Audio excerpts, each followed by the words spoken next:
High School in San Diego, and I'm here to interview you. Nathias.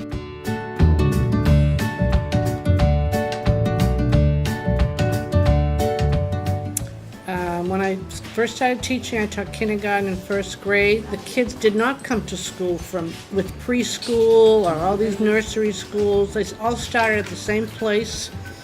We taught them how to read. We taught them how to write. We had the basic subjects. Discipline was very high on the list. The kids are well behaved. The parents listened to the teachers. That was then. This is now. The discipline is a nightmare. The kids do not listen to the teachers. The parents do not listen to the teachers. They expect way, way, way too much from the kids with all this Common Core, and they make everything so difficult. Teaching is not a rewarding occupation like it was back in the day. Teachers are not respected or paid what they should be paid. They think, we go home at 2:30 or we have the summers off. Well, that's not true. We work many times into the evening, weekends to prepare for our classes.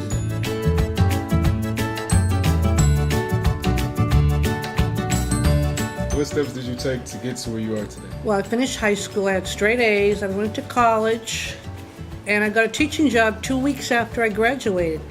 2 weeks.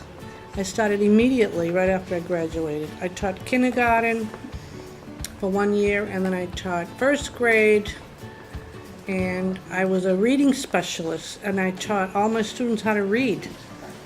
We had this program that was just incredible. Everyone learned how to read. That's great. How did you teach everyone how to read? We had a program that it was almost like a cartoon type of lesson, and the kids learned with symbols and sing-song. It was almost like Sesame Street, sort of, before that was even on TV. And the kids just loved it. It was like a game. Learning to read was like a game. They all learned how to read. I never had a kid that didn't know how to read. And I didn't have to keep anyone back. It was just pleasurable. I really loved being with the little kids. I enjoyed it. I was young, and I enjoyed it. That's kind of the reason why you became a teacher.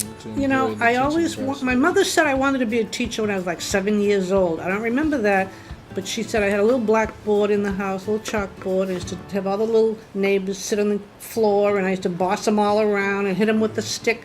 That's another thing. The kids used to get hit with the ruler in my day. And I always said, no, I'm not going to be a mean teacher like that. And I never wanted to be a mean teacher, and I never was. I really always enjoyed teaching. I never even spanked my own child. I don't believe in hitting kids. I don't. I love kids, always loved kids. And then here I am. I retired and I'm still working. I substitute because I miss being around school and kids.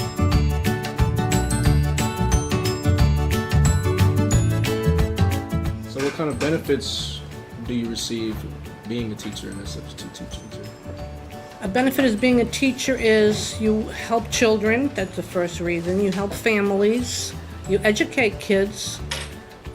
You work with children who have problems. You try to help them overcome. We have a lot of autistic now and a lot of kids who are in special needs. And I changed from being a regular school teacher into a special needs teacher later on in life because I had a nephew who had special needs, and I felt this is what I need to do. I need to work on kids who have trouble with learning, and I really did well at it. I enjoyed it. It was so rewarding to see these kids do well.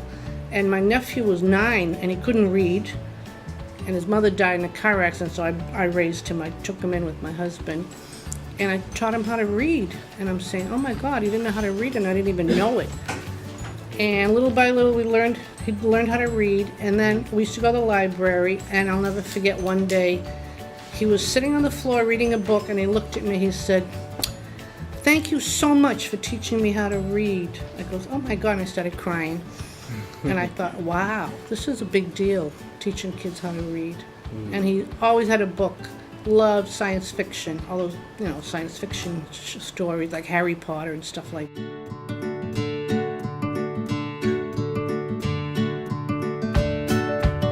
Who is someone or a company you respect the most, or the least?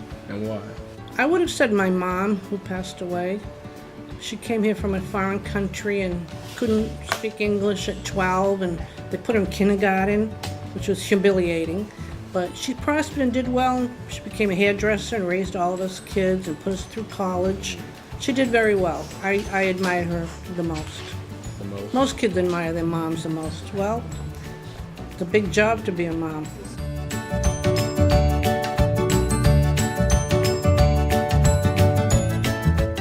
Where is the best place to work in this field? Boston. So I really enjoyed Massachusetts only because it's a very highly educated state. Big on education, very high, it's like number 2 or 3 in the country. Big colleges, it's a big school, a huge. School is like number 1 over there. People move to certain neighborhoods just for the schools. And California, unfortunately, isn't ranked that high on the list, but still, if you get a good teacher that really cares about you, you'll prosper, no matter what.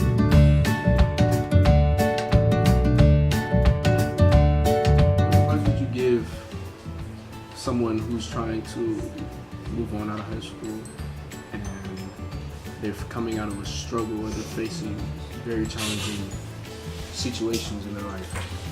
Well, first of all, you have to plan what you want to do in the future, what career choice you want to make. You have to search out the schools that would help you accomplish your goals. If you have some personal struggles, you may need to have a support system, family, or counseling to help you walk through it. Yeah. And then you have to apply to these schools. You have to look into financial aid or how you're going to pay for school. It's very expensive right now. And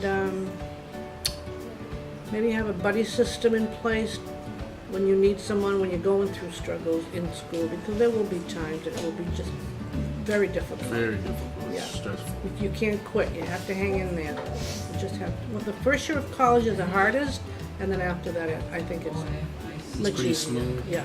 It's pretty smooth in the first year. Yeah. Yeah, because in the first year you have to figure out, okay, your schedule, how you're gonna manage time. Right. If you have a job. Yeah, how you're gonna eat. You know, it's a lot of organizing that has Right. to take place. Right.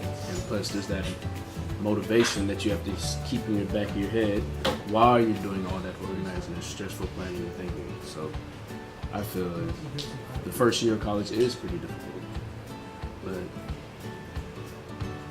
everyone's different. You just have to keep your goal in mind and have perseverance.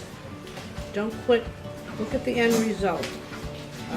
Even I, as straight A's, I had trouble with algebra. And I thought, oh my God, I'm never going to get through it.